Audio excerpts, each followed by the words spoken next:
Assalamualaikum warahmatullahi wabarakatuh. Ibu-ibu, ayah-ayah dan para penonton yang saya hormati sekalian. Sekarang ini saya akan beralih pula dalam membincangkan buku ini. Buku ini mungkin versi lama, dia ada versi barunya tuan-tuan dan puan-puan. Tuan-tuan boleh dapatkan Pintar Cerdas, Panduan Membina Potensi Diri Anak-anak, karangan Hasan Haji Muhammad Ali.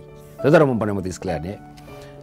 Sekarang saya nak sebutkan tentang rangsangan yang perlu dilakukan di peringkat institusi yang namanya sekolah. Apa sekolah boleh buat? Apa sekolah boleh buat untuk membantu memanjangkan idea pintar dan cerdas ini? Pertama, tuan-tuan dan puan, ya, pendidikan prasekolah. Perlu tak pendidikan prasekolah? Saya serahkan kepada tuan-tuan. Tapi kalau saya lah tuan-tuan tanyakan, saya sukalah anak saya pergi kindergarten tu. Saya suka. Jadi anak-anak saya hampir semuanya pergi kindergarten. Jadi walaupun saya tak pernah pergi kindergarten, zaman saya tak ada kindergarten, kampung saya tak ada kindergarten, saya tak pergi kindergarten. Tapi anak saya semuanya pergi kindergarten. Dan saya dah boleh nampak. Ya, pergi kindergarten umur 3 tahun, pergi nursery umur 3 tahun, 4 tahun. 4 tahun dah kenal huruf, 4 tahun dah boleh membaca. Sebahagian daripada anak saya 4 tahun dah boleh membaca. Kan, ya? Jadi maknanya bagi saya tak ada masalah. Tapi ada juga ibu-ibu yang mengatakan takut awal-awal sangat nanti dia lama sangat dia belajar, lama sangat dia pegang buku, lama sangat dengan guru, nanti takut-takut dia bosan. Sampai sekolah rendah dia bosan, sampai sekolah menengah lagi dia bosan. Itu yang dituang sekolah, itu yang dilari sekolah. Pasal kebosanan. Mungkin ada, saya tidak dapat menafikan. Mungkin ada unsur-unsur itu. Tapi kalau tanyakan kepada saya, elok ke kindergarten atau elok tidak ke kindergarten? Elok ke prasekolah, elok tidak prasekolah? Saya, jangan ikut saya. Saya lebih suka anak-anak dihantar ke pengajian prasekolah sebelum melangkah ke sekolah yang lebih formal lagi. Tuan-tuan dan puan-puan sekalian, ya. Setidak-tidaknya prasekolah ni dapat main-main. Setidak-tidaknya dapat bersosial. Setidak-tidaknya dapat berkawan-kawan. Setidak-tidaknya dapat menghafal nama-nama kawan-kawan dia. Setidak-tidaknya dia dapat bertemu dengan kawan yang nakal, kawan yang bengis, kawan yang suka kacau dia, kawan yang suka ambil barang dia. Setidak-tidaknya dia dapat meneliti bagaimana how to deal with such a person. Jadi bila dia besar besok, orang macam ni pun ada dalam lingkungan dia. Orang nakal ada dalam lingkungan dia. Pencuri ada dalam lingkungan dia. Orang yang suka menumbuk orang ada dalam lingkungan dia. Orang yang suka menyakat orang ada dalam lingkungan dia. Tapi kalau dia dah belajar daripada umur 4-5 tahun, kan mudah dia nak menyesuaikan diri dalam keadaan masyarakat yang akan ditempuhnya kemudian. Kemudian, sifat yang berbeza memberi peluang kepada anak mempelajari sifat-sifat orang yang lain yang saya sebutkan tadi. Memberi peluang anak belajar berkaitan cara bergaul, dah sebutkan. Memberi peluang anak pintar cerdas menjadi ketua. Peluang dia nak jadi ketua. Peluang dia nak jadi pengawas. Bayangkan dia jadi ketua, tuan-tuan. Daripada 25 orang, dia jadi ketua. Pagi-pagi, bangun. Selamat pagi cikgu, selamat pagi ustazah. Bangun senap, good morning teacher, good morning ustazah. Nak sebut di depan budak-budak umur 5 tahun, 3 tahun tu, berdiri begitu, command orang-orang lain, bukannya mudah, tuan-tuan dan puan. Inilah pelajaran yang dapat. Kalau rumah dia tak dapat pelajaran itu. Kalau rumah, mak tengking dia, mak herdik dia, mak tampar dia, mak cubit dia. Yang itu tak banyak bantulah untuk pintar cerdas ini, tuan-tuan dan puan, ya. Kemudian anak dapat belajar berkaitan beberapa disiplin. Disiplin yang ada rule regulation. Mesti datang sekolah pukul 8.30 misal. Tapi kalau dia tak pergi, dia bangun 8.30, dia bangun pukul 10, dia bangun pukul 11. Itulah dia.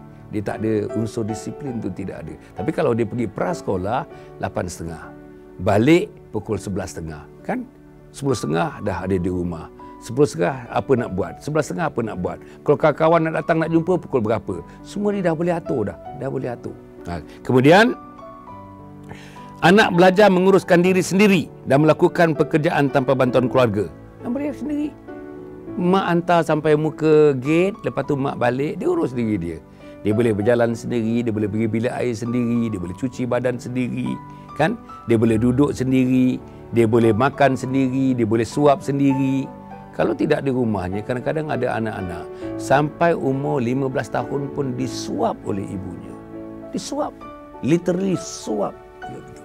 Jadi ini rasa saya pintar cerdas kalau disuap gitu, bukan pintar, bukan cerdas lah. Mak yang menyuap pun tak masuk dalam kumpulan ibu yang pintar, ibu yang cerdas.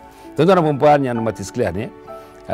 Sebab itu memilih prasekolah ni saya tidak membincang panjang kerana saya mempunyai bias saya.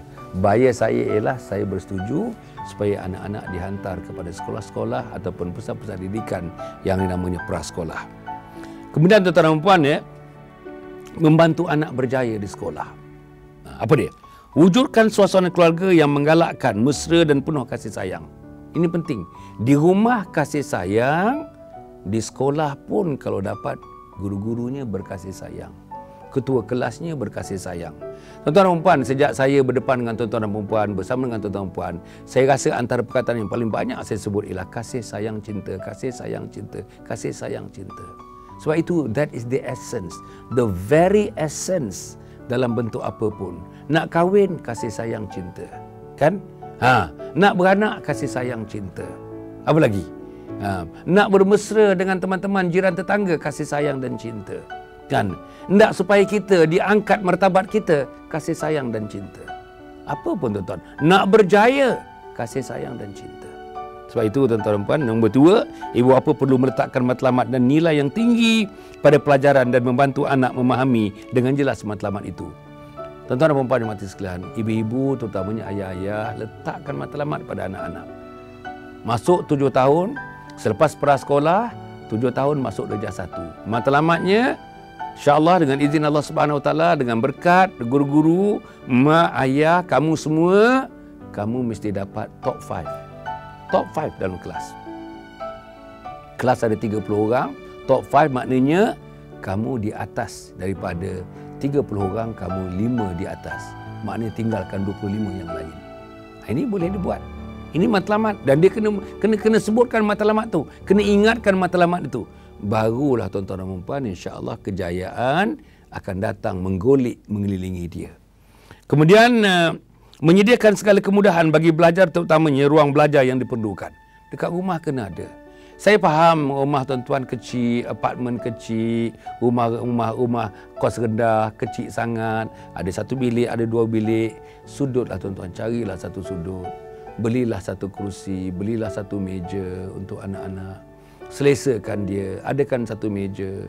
Kalau ruangnya kecil, cari meja yang kecil aja. Ada sekarang tuan-tuan dan puan, meja yang kecil aja tuan-tuan beli. Kerusi yang kecil tuan-tuan beli. Yang ada belakang sikit, ada lapik belakang, boleh bersandar sikit supaya dapat berikan keselesaan kepada anak-anak itu. Kemudian lahirkan suasana rumah yang harmoni supaya anak dapat belajar dengan tenang, sentiasa mendorong, mengiktiraf dan memberi pujian kepada sebarang kejayaan anak yang dan itu menjadi satu motivator kepada dia. Yang terbaik, pujian-pujian yang diberikan kepada anak-anak. Kemudian beri penghargaan kepada kemajuan dan kejayaannya. Selalu tuan-tuan ikutilah apa anak-anak kita punya kejayaan. Kejayaan dalam sukan, kejayaan dalam kelas, kejayaan dalam matematik, kejayaan dalam seni. Tuan-tuan, kalau misalnya dia dapat straight A itu, awal-awal tuan-tuanlah orang yang pertama menghulurkan tangan, mengucapkan tahniah kepada dia. Kemudian beri penghargaan, kemudian itu sentiasa membina keyakinan diri. Kadang-kadang anak kita ni, dia rendah sikit keyakinan diri. Bila orang di sebelah dia, tuan-tuan dan puan, nombor 1 dalam kelas, kejap dia bangun, kejap dia menjawab, dia rasa rendah diri duduk di sebelah. Kadang-kadang dia cakap dengan mak ni, nak minta pindah tempat duduk. Tak nak duduk sebelah orang yang dianggapnya terlalu pandai. Ini cabaran tuan-tuan. Kalau tuan berikan galakan kepada dia, pasal apa nak pindah? Dia pandai, Man dalam hal itu, Man ada pandai benda yang lain, dia ada pandai benda yang lain. Man pandai matematik, dia pandai bahasa Inggeris. Kan elok, Man ajar dia matematik, dia ajar Man bahasa Inggeris.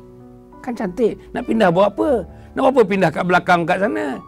Belakang tu budak-budak bahasa Inggeris tak tahu, matematik tak tahu. Man seorang je daripada orang lain tak tahu. Macam mana?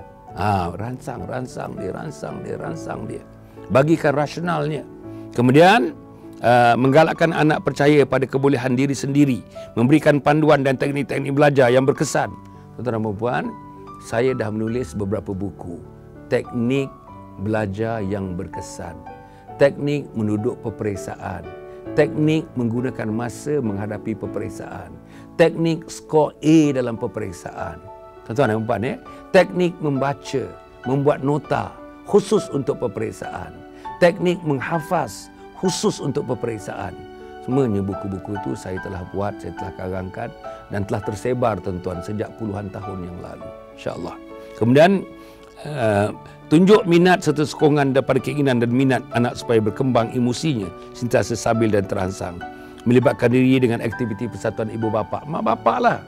Mak bapak ni kena aktif dalam PIBG. Kena aktif. Pegang jawatan kalau boleh. Hadir dalam mesyuarat-mesyuarat PIBG. Jangan tuang. Pergi. Eloknya dua-dua. Mak pergi, ayah pun pergi. Menunjukkan bahawa kita ada komitmen kepada kemajuan anak-anak, pelajaran anak-anak kita. Dengan ibu bapa sentiasa berada dalam aktiviti-aktiviti yang melibatkan sekolah, yang melibatkan pelajar, yang melibatkan guru-guru. Sebab kita hendak anak-anak kita pun terlibat langsung dengan proses menggemilangkan mereka, mencemerlangkan mereka.